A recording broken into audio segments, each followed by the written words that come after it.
Je suis un peu en colère contre moi-même car tout ce temps où on critiquait Candace Owens et la dénonçait, on disait déjà depuis longtemps qu'elle était folle.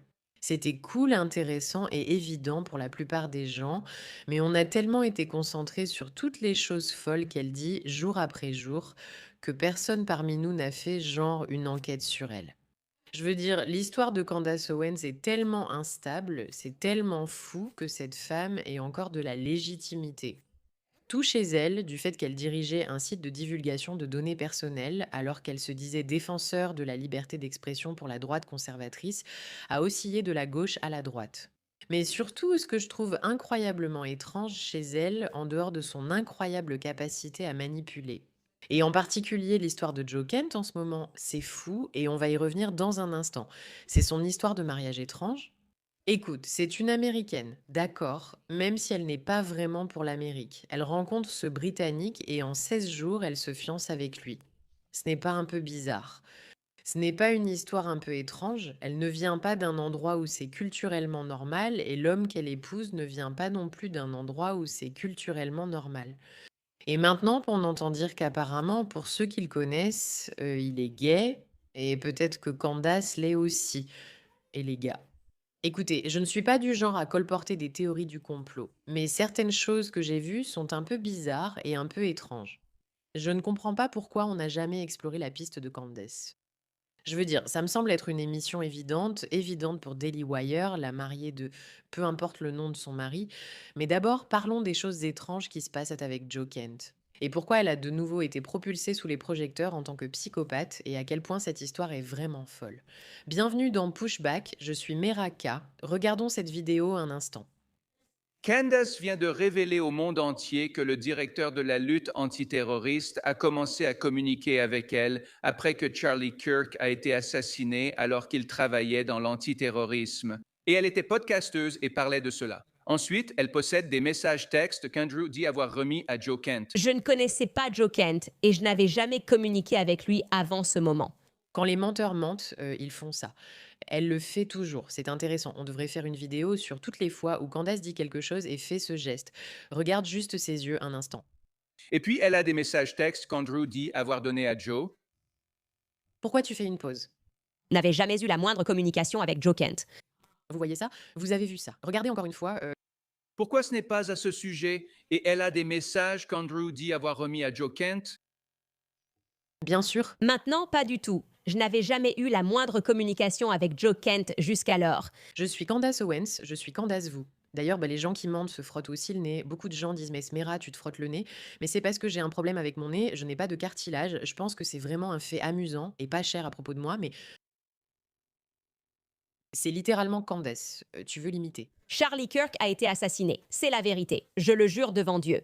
Je ne connaissais pas cet homme. Joe Kent ne m'a rien révélé pour attaquer Erika Kirk. Tout ce qu'elle a dit, c'est que l'affirmation de Laura Loomer, selon laquelle les messages avaient été donnés par Joe Kent à Candace pour nuire à Erika Kirk, était fausse. Et on est censé croire Joe Kent quand il va chez Mark Levin et dit qu'il n'a jamais donné les messages à Candace Owens. Vous les avez donnés à Candace Owens? Oui ou non? Je n'ai rien donné à Candace Owens. Non. Je veux dire, c'est possible. Écoutez, il y a quelque chose que tout le monde doit comprendre à propos du mensonge et des tactiques de manipulation. Il faut toujours écouter très très attentivement les mots précis utilisés par les manipulateurs. Parce qu'ils sont incroyablement doués pour ça, à moins qu'ils ne soient de purs menteurs. Mais normalement, un bon menteur ne dit pas simplement non, je n'ai pas fait ça.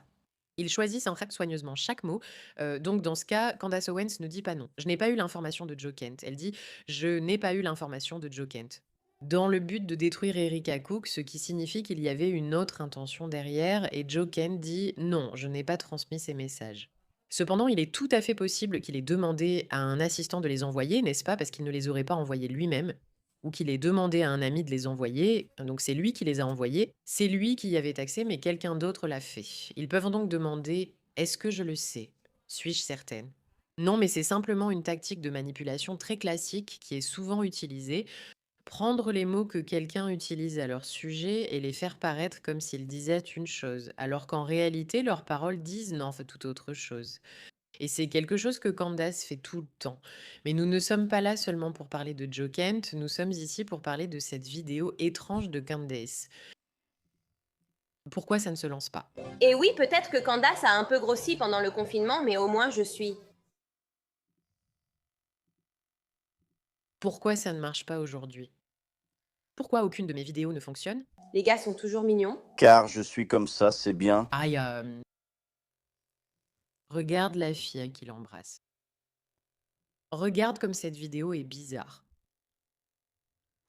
Salut les gars, c'est moi Samantha, c'est qui? Je suis toujours parfaite, jolie et mince. Et oui, peut-être que Candace a un peu grossi pendant le confinement, mais au moins je suis toujours mignonne. Parce que je suis aussi génial que ça. Je trouve cette image un peu bizarre, d'accord? Maintenant, les filles apprennent souvent des photos avec d'autres filles de façon un peu grossière ou bizarre. Je ne pense pas que ce soit un indicateur, c'est juste un truc que les filles font souvent. Je n'ai jamais compris, ben, ce n'est pas mon truc. Et regarde, encore une fois, ouais, si tu veux être gay, vas-y, fais-le, c'est ton choix. Je n'ai pas d'avis sur la question.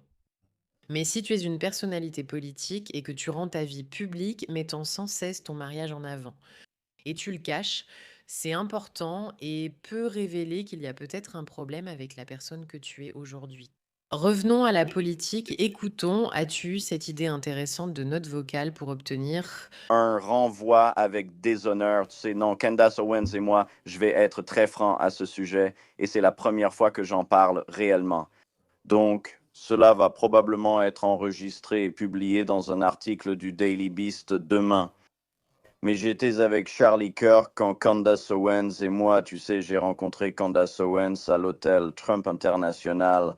C'était aussi la première fois qu'il la rencontrait. Elle avait une chaîne YouTube, elle faisait pas mal de vues, elle travaillait dans la comptabilité, et donc Charlie a fait venir Candace à Turning Point USA. Nous l'avons nommée directrice de la communication et j'ai dit que c'était Ben Shapiro, mais c'est Charlie qui a commencé et qui l'a fait venir. Oui, oui, et donc Charlie l'a fait venir et j'étais là à ce moment-là. Elle a énervé beaucoup de membres du conseil d'administration, surtout Bill Montgomery, qui est celui qui a lancé Turning Point. En gros, grâce à son don. Charlie l'a rencontré, je crois, lors de la Convention nationale républicaine, pas en 2016, mais au cycle précédent, mais il l'a rencontré là-bas. Bill Montgomery était en gros le président du conseil d'administration et malheureusement, Bill est décédé du COVID en 2020 et personne au conseil d'administration. Comme Candace Owens, elle a été forcée de quitter Turning Point USA parce qu'elle est une garce, elle est une inconnue. Permettez-moi de dire ceci, et je veux que ce soit consigné, c'est une personne absolument répugnante, elle n'a absolument aucune personnalité. C'est une personne méprisable et je n'ai que du mépris pour elle, parce que tout ce que les gens lui ont donné, elle l'a repris. Elle nous a marché dessus pour gagner en notoriété. C'est une menteuse, une hypocrite, et je ne veux rien avoir à faire avec elle, ni que qui que ce soit dans ce mouvement s'associe à elle. Je ne la supporte vraiment pas. Et je le lui dirai en face lors d'une interview en direct si je dois. Va te faire foutre. Eh bien, j'aime ce tigre. J'aime ça. Désolée, je n'ai pas l'habitude d'entendre ce genre de langage, mais c'est amusant d'entendre quelqu'un qui connaît Candace le dire tout haut, ce que nous savons tous plus ou moins être vrai. Et honnêtement, puisque vous connaissez tous la signification du mot en C, je trouve que c'est un peu dégradant pour l'anatomie féminine de comparer ça à Candace. Vous savez, je trouve que ce n'est pas juste, ce n'est vraiment pas juste, parce que Candace est tellement bien en dessous de ce que ce mot signifie à tous les niveaux. Je ne sais pas, je ne trouve pas que ce soit une comparaison équitable. Si vous voulez mon avis, Pour info, Ryan, je lui ai donné un nouveau nom après ses commentaires récents. Elle n'est plus Candace, mais Candy. On l'appellera ainsi désormais. C'est une vraie hypocrite. Elle et sa petite, Elle et son petit mari ont repris Parlor et ils sont tellement débiles, ils ont foutu Parlor en l'air. Ils ne savaient même pas coder. Pour supprimer les métadonnées des photos, c'est pour cela que tous ceux qui ont publié des photos sur Parlor ont été persécutés, car le FBI a récupéré les métadonnées après avoir obtenu une assignation visant chaque photo prise à chaque endroit et publiée sur l'application. Vous pouvez remercier Candace Owens et son putain de petit mari londonien qu'ils aillent en se faire foutre. c'était voulu, et sans même parler de leur lien avec Andrew Tate. Revenons à l'idée principale ici. d'accord, c'était très intense pour tout le monde qui écoutait ça. Mais voici l'élément important que nous devons retenir de tout cela. En dehors du fait que sa relation est vraiment étrange, regarde ça pour moi. C'est pour Charlie Kirk avec environ 30 personnes, donc je n'avais aucune idée qu'il y avait un dîner organisé en mon honneur dans lequel il vous a un peu refilé ça. Là,